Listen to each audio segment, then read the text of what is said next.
Hey everyone, welcome to this explainer. Today, we are diving straight into what is arguably the single most urgent crisis, and frankly, the biggest opportunity facing the pharmaceutical industry this entire decade. We're stepping inside the Pharma Boardroom of 2030, and we're going to unpack exactly how leaders need to pivot right now to survive the massive disruption that's already knocking at the door. Let's just hook right into the core premise here. By 2030, the pharma industry is going to go through its most intense transformation yet. And look, 2030 isn't some distant sci-fi future anymore, right? It's a burning platform today. Those traditional, comfortable strategies we used to rely on, just extending product life cycles or blindly defending high price tags, those days are expiring fast. So, here's our roadmap for today. We'll start by defining the 2030 pharma crisis. Then we'll look at surviving the patent cliff, followed by pricing and evidence-based access. After that, we'll dive into the AI enterprise advantage, sketch out the new operating model, and finally, wrap up with 10 essential boardroom actions. All right, Section 1, the 2030 pharma crisis. Every single pharmaceutical boardroom right now is staring down a massive paradigm shift.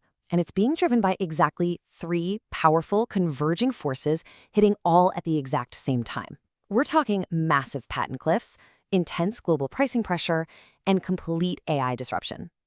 Now, any one of these alone is enough to force a major restructuring, right? But all three? That means the fundamental business model absolutely has to change. The big question isn't how do we protect today's revenue, it's how on earth do we build for tomorrow? Which leads us right into Section 2, surviving the patent cliff. Over these next few years, the blockbuster drugs that literally built these massive pharma empires are going to lose their exclusivity. So here's an absolutely critical question you should be asking in your boardroom. How much revenue is actually at risk by 2030?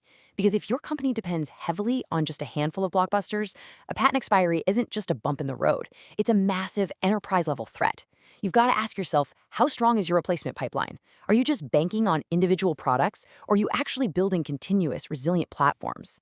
Surviving this requires a huge pivot. We have to move completely away from the old-school mindset of simple patent protection. You know the drill, a purely legal focus that just relies on brand defense and fighting off generics. Instead, we must shift entirely toward value protection. And what does that mean? It means generating real-world evidence, proving actual patient outcomes, and driving manufacturing efficiency. It's a total shift from plain legal defense to the continuous strategic creation of real value. Okay, Section 3. Pricing and evidence-based access. As those patents expire, the pressure to justify the high costs of new innovations absolutely skyrockets. So, what's the solution? It's called evidence by design. Basically, this means planning your clinical data, your health economics, and affordability models from the absolute very beginning of development. Pricing strategy just can't be an afterthought anymore. You can't wait until after regulatory approval. It has to be baked directly into your portfolio selection from day one. You really can't just rely on mere price defense anymore. Reacting to market pressure and scrambling to justify a price tag after the fact. The new gold standard is evidence-based access. Think about it. Healthcare systems are demanding affordable medicines. Payers want measurable, undeniable outcomes. And regulators are insisting on absolute transparency. So you have to be out there proactively and continuously proving your differentiated value. Moving on to Section 4, the AI enterprise advantage. Look, artificial intelligence is completely turning drug discovery and clinical design upside down. But here's the catch. It absolutely cannot be viewed as just some IT project. The biggest trap companies fall into is getting stuck in what we call digital pilots. These are those isolated little tech experiments that ultimately just sit on a shelf gathering dust. To actually win, you have to achieve an enterprise advantage, and that means scaling AI aggressively and building a trusted, tightly governed ecosystem across the entire business, the whole shebang. So the boardroom really shouldn't be sitting around asking, hey, how many AI pilots do we have running right now? No, they need to be asking, how much measurable value are we actually creating from trusted AI at scale? And I really want to hit hard on that word trusted here. AI without proper data readiness, that just leads to terrible automated decisions. AI without governance, that creates massive regulatory exposure. And AI without rock-solid cybersecurity, well, that's just a glaring enterprise-level vulnerability waiting to be exploited. Let's shift gears to Section 5, the new operating model.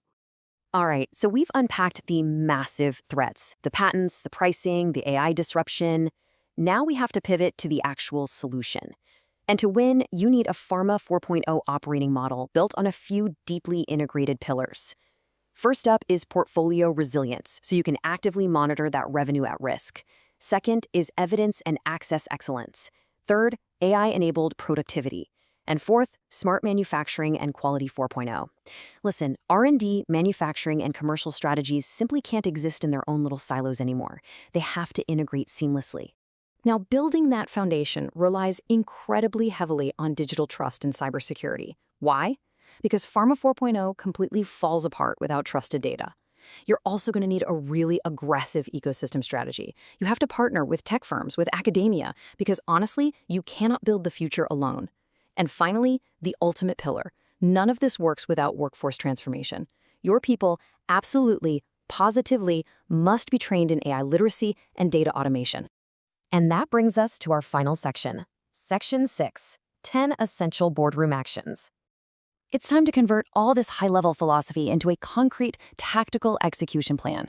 We've distilled these essential actions into a clear dashboard strategy that your board should be tracking relentlessly. You need a revenue risk map to track your patent exposure. You need a war room to monitor your pipeline strength. You must rigorously measure AI value to ensure actual transformation is happening, keep a close eye on cyber maturity, and constantly gauge your workforce capability. The overarching theme here, you have to shift your investments from just churning out individual products to building highly resilient platform-level capabilities. I want to share a quote that really captures all of this. The pharma companies that win 2030 will not be those that defend the past. They will be those that redesign value, trust, and innovation for the future. Just let that sink in for a second. It perfectly summarizes this entire paradigm shift. You cannot just casually respond to pricing pressure or play around with AI on the sidelines. You have to fundamentally redesign the engine of your business. Which leaves us with one final, pretty provocative thought. Is your organization actually ready for Pharma 4.0? Are you truly building an AI-enabled, digitally trusted, continuously learning enterprise? Or are you just desperately trying to defend the past? The window to transform is closing fast, and 2030 is right around the corner. Thank you so much for joining me for this explainer. I really hope it sparks some critical thinking for your own organizational strategy moving forward. Catch you next time.